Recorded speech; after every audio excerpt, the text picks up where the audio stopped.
கடுமையான போராட்டத்திற்கு இரண்டாவது எடுத்துக் கொண்டிருப்பது மலை பார்வதி அம்மன் துணை ஒய் சங்கர் மணக்கரை பேச்சியம்மாள் நினைவாக வசதி தேவி நாட்டார்குளம் கூட்டாளி கவனத்தில் வளர்ந்து வளைவு போட்டு போட்டு வைக்கிட்டு போட்டு ராயல்ல வளைவு ஓட்டாளியின் கவனத்திற்கு வளைவு போட்டிற்கு வளைவு இதெல்லாம் இருப்பது பாம்பராட்டி அம்மன் துணை இசைக்கு அம்மன் மல்லநாடு ஆர சுரேஷ்குமார் ஐயனார் போட்டி வருகின்ற சாரதி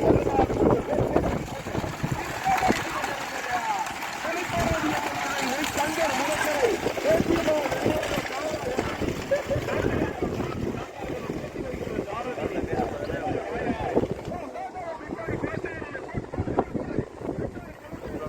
ஏன் வருது